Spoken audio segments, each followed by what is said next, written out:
And turning now to the solemn anniversary being commemorated today. It's been 5 years since the deadly attack at a Quebec City mosque that claimed the lives of 6 people and injured 19. Survivors and Muslim community members will gather to remember the fallen.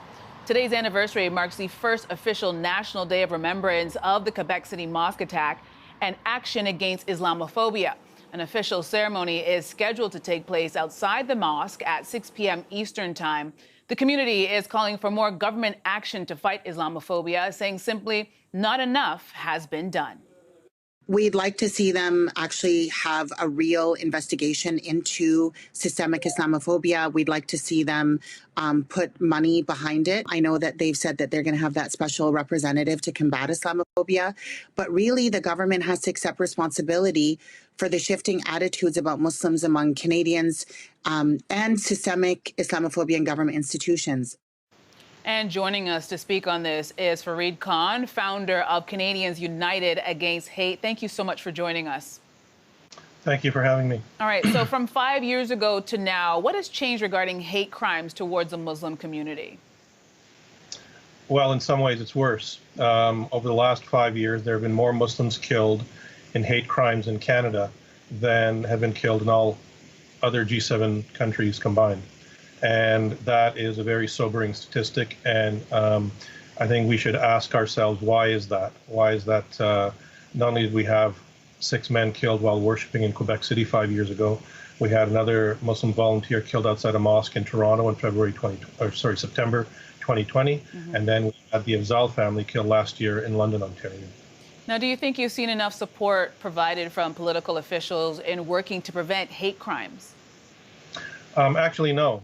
One of the things we've been consistently calling for a number of years is that the federal government, in coordination with the provinces, undertake a national anti-hate campaign that is done by the federal government, not left up to local community organizations that don't have the capacity to undertake such a strategy.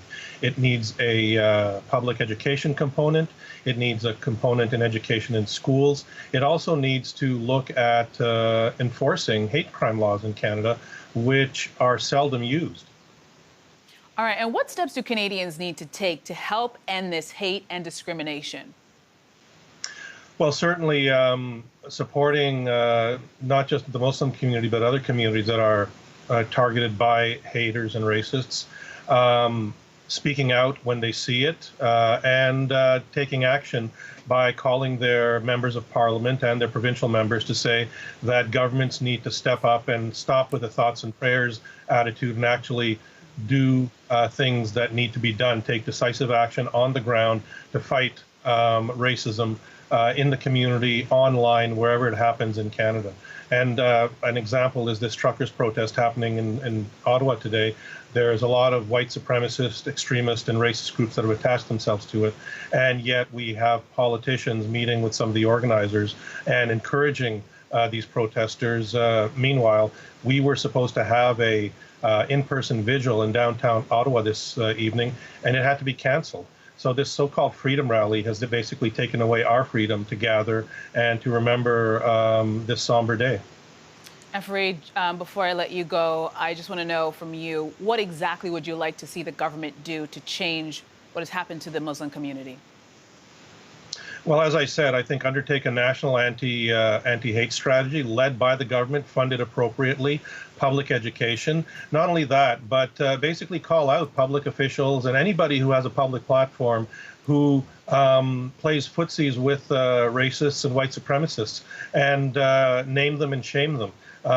Because people who have public platforms, whether it's politicians, people in the entertainment industry or anywhere, these people actually feed hate. They pour gasoline on the flames of hate, and it makes things worse. And frankly, over the last 5 years, we've seen a rise in Islamophobia and a rise in hate across this country. And if we want to have a peaceful, inclusive society, then action needs to be taken to stop it. Absolutely. Thank you so much for that. That is Fareed Khan, founder of Canadians United Against Hate. Thanks for your time.